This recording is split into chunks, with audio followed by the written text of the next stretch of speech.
is rocking, yes. The cute is shocking, yes. And there ain't no stopping, yes. It's on and popping, yes. 7 minutes ce mercredi matin, Laura est avec nous. Merci de nous accueillir tous les deux chez vous. Laura, vous l'avez entendu, arrive avec la petite musique où on dit yes parce que la start-up dont vous allez nous parler s'appelle Yes. Voilà. Exactement. Alors c'est très anglais et pourtant c'est pour un produit franco-français. Exactement. Mais c'est peut-être parce qu'il y a un désir d'aller franchir les frontières. On ne sait jamais. Les start-up françaises ont aussi ce besoin. Exactement. Voilà. Non mais en fait, quand j'ai posé la question, c'est yes, je vends.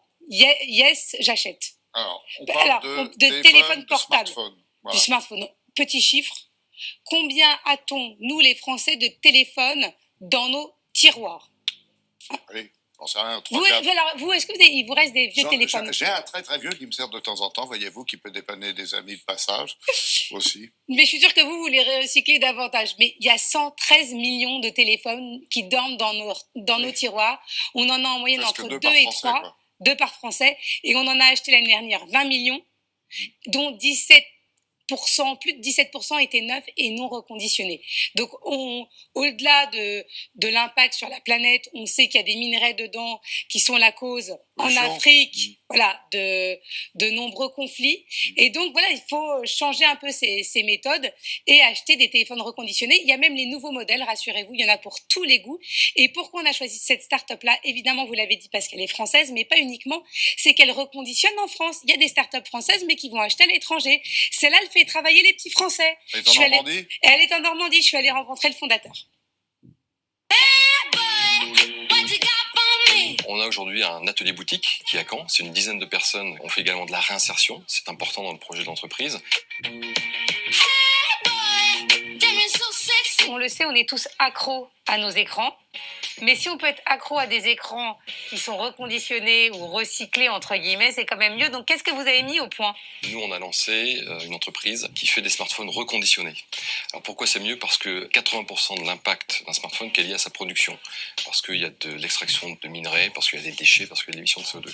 Donc, nous rachetons des téléphones auprès de particuliers ou d'entreprises. Nous les reconditionnons dans notre atelier, après les avoir contrôlés, réparés si besoin, et ensuite on les revend auprès de particuliers et d'entreprises avec une garantie d'1 an. Alors, qu'est-ce qui fait qu'un jour, on se dit, on va faire des téléphones reconditionnés? Il se trouve que j'ai travaillé pendant plus de 15 ans dans une grande marque qui vendait des téléphones neufs, avec parfois une aberration qui est d'expliquer tous les 6 mois en quoi le dernier est meilleur que celui d'il y a 6 mois. Quand j'ai quitté cette entreprise, entre différents projets que j'avais celui de créer ma propre société sur ce marché où le reconditionné se développe beaucoup, mais avait besoin de qualité dans le reconditionnement des produits et qualité dans la relation client. C'est ce qui manquait énormément sur le marché du reconditionné. Oui, parce que c'est ce que j'allais vous dire. Ça existe, on ne citera pas de nom, mais il y a des gros acteurs. Donc, comment vous vous démarquez de ces acteurs-là?